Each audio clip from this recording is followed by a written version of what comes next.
Hello दोस्तों, स्वागत है आपका इस चैनल कार्टून क्रिएटर में।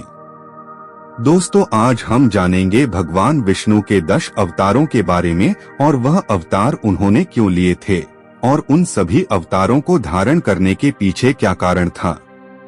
आइए विस्तृत जानते हैं। क्या आप रावण, कुंभकर्ण, हिरण्यकशिपु, हिरण्याक्ष तथा शिशुपाल और दंतावक्र यानी कि कंस के बारे में जानते हैं कि ये सब कौन थे जिनका वध करने स्वयं भगवान को धरती पर अवतार लेकर आना पड़ा था और धरती माँ को इन पापियों से मुक्ति दिलवाने के लिए स्वयं भगवान धरती पर आए थे। तो आइए जानते हैं। जय और विजय भगवान विष्णु के द्वारपाल है, इस बात से बड़े अहंकारी और घमंडी हो गए थे। इसलिए भगवान विष्णु की ही यह लीला थी कि उन्हें इस घमंड का दंड दिया जाए, इसलिए उन्होंने उनको दंड देने का निश्चय किया। भागवत पुराण की कथा के अनुसार 4 कुमार सनक, सनंदन, सनातन और संत कुमार, जो ब्रह्मा के मानस पुत्र है, वह भगवान विष्णु के दर्शन करने के लिए वैकुंठ जाते हैं। अपने तप के बल के कारण चारों कुमार केवल बच्चे प्रतीत हो रहे थे। हालांकि वे बड़ी उम्र के थे। वैकुंठ पहुंचने पर उन्हें जय और विजय नाम के 2 द्वारपाल बच्चा समझकर अंदर जाने से रोकते हैं। उन्होंने कुमारों को यह बताया कि विष्णु आराम कर रहे हैं और वे अब उन्हें नहीं देख सकते। कुमारों ने उनके इस व्यवहार और असभ्यता के लिए पृथ्वी पर जन्म लेने का श्राप दे दिया। तभी श्री हरि विष्णु उनके सामने प्रकट होते हैं।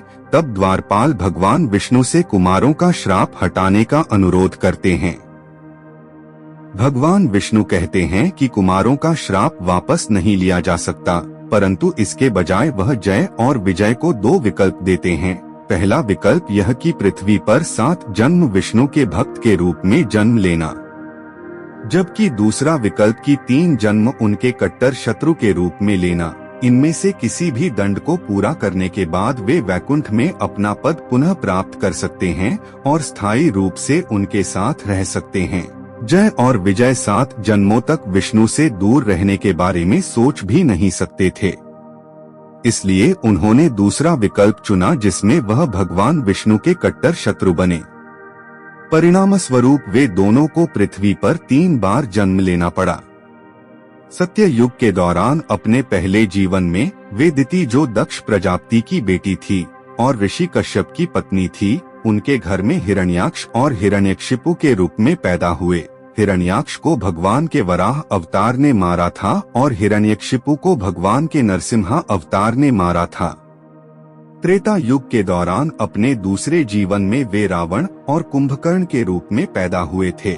वह दोनों भगवान राम द्वारा मारे गए। द्वापर युग के दौरान अपने तीसरे जीवन में वे शिशुपाल और दंतावक्र यानी कि कंस के रूप में जन्मे। वह दोनों भगवान कृष्ण द्वारा मारे गए। दोनों अपने पहले 2 जन्मों में भाई थे और अपने अंतिम जन्म में दोनों चचेरे भाई थे। युग प्रभाव के कारण जय और विजय की शक्तियां प्रत्येक अगले जन्म के साथ धीरे धीरे कम होती गईं। अपने पहले जन्म में वे असुरों के रूप में पैदा हुए थे, जिन्होंने पृथ्वी पर व्यक्तिगत रूप से कब्जा किया और शासन किया। अपने दूसरे जन्म में वे पृथ्वी पर केवल एक क्षेत्र पर शासन करने वाले राक्षस के रूप में पैदा हुए थे। तीसरे जन्म में वे कृष्ण के विस्तृत परिवार में ही मनुष्य के रूप में जन्म लेते हैं। भगवान विष्णु ने सत्य युग में हिरण्याक्ष और हिरण्यकशिपु को मारने के लिए 2 अवतार लिए थे। त्रेता युग भगवान राम के अवतार में जन्मे, तब रावण और कुंभकर्ण दोनों को परास्त किया।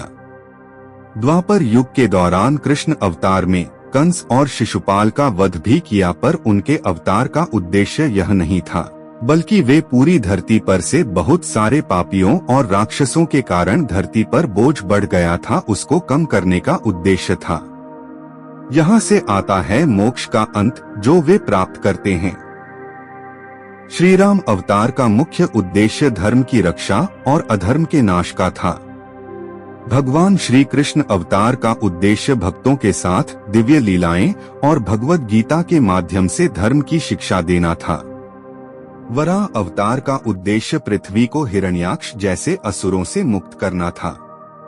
नरसिंह अवतार का मुख्य उद्देश्य हिरण्यकशिपु जैसे असुरों के प्रति भक्त प्रहलाद की रक्षा और धर्म की स्थापना करना था।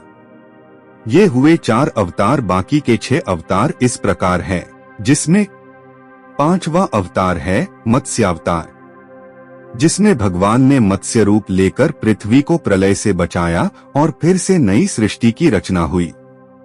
6ठा अवतार है कूर्म अवतार, जिसमें उन्होंने कच्छप यानी कछुए के रूप में अवतार लेकर मंदरांचल पर्वत को समुद्र में स्थापित किया और मंदरांचल पर्वत का कोई आधार न होने के कारण इस अवतार से वह पर्वत का आधार बने।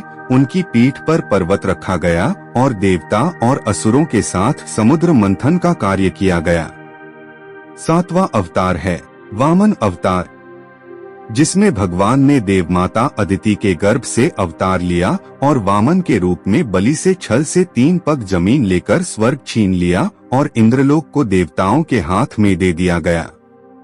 8वां अवतार है परशुराम अवतार, जिसमें उन्होंने ऋषि पिता जमदग्नि और माता रेणुका के घर अवतार लेकर अन्याय, अत्याचार और अधर्म के प्रतीक बने राजा कार्तिक वीर्य सहस्त्रार्जुन के दुष्कर्मों से आतंकित व धर्मशील प्रजा का उद्धार किया। भगवान परशुराम ने 21 बार धरती को क्षत्रिय विहीन कर दिया था। 9वां अवतार है बुद्ध अवतार, जिसमें भगवान विष्णु ने देवताओं के हित के लिए बुद्ध का रूप धारण किया। जब सभी दैत्य यज्ञ करके ज्यादा शक्तिशाली होने लगे थे, तब भगवान विष्णु बुद्ध अवतार लेकर दैत्यों के पास पहुँचे और उन्हें उपदेश दिया कि यज्ञ करना पाप है, यज्ञ से जीव हिंसा होती है, यज्ञ की अग्नि से कितने ही प्राणी भस्म हो जाते हैं। भगवान बुद्ध के उपदेश से दैत्य प्रभावित हुए। उन्होंने यज्ञ व वैदिक आचरण करना छोड़ दिया। इसके कारण उनकी शक्ति कम हो गई और देवताओं ने उन पर हमला करके अपना राज्य पुनः प्राप्त कर लिया। 10वां अवतार है कल्कि अवतार। भगवान विष्णु का यह अवतार भविष्य में होगा। जब कलयुग अपनी चरम सीमा पर होगा, तब भगवान विष्णु कल्कि के रूप में अवतार लेंगे, जो 64 कलाओं से युक्त होगा। धर्म ग्रंथों के अनुसार उत्तर प्रदेश के मुरादाबाद जिले के संभल नामक स्थान पर विष्णु यशा नामक तपस्वी ब्राह्मण के घर में तथा सुमति माता के गर्भ से भगवान कल्कि पुत्र रूप में जन्म लेंगे। कल्कि देवदत्त नामक घोड़े पर सवार होकर संसार से पापियों का विनाश करेंगे और धर्म की पुनः स्थापना करेंगे और तभी से सतयुग का प्रारंभ होगा। तो दोस्तों, इस कथा से हमें यह जानने को मिलता है कि भगवान के नाम की भक्ति, समर्पण और क्षमा से ही हम अपने कर्मों के फल और मुक्ति प्राप्त कर सकते हैं। और जब जब धर्म की हानि होती है, पाप और दुराचार बढ़ता है, तब भगवान अवतार लेते हैं और जन कल्याण करते हैं तथा धर्म की रक्षा के लिए हमेशा अवतार लेते हैं। तो दोस्तों, आपको यह वीडियो कैसी लगी? ऐसी ही और जानकारी देखने व सुनने के लिए इस चैनल को सब्सक्राइब करें और वीडियो को शेयर करें, जिससे यह धार्मिक जानकारी सभी को मिले और सभी को भगवान विष्णु के अवतारों के बारे में पता चल सके। जय श्री राम।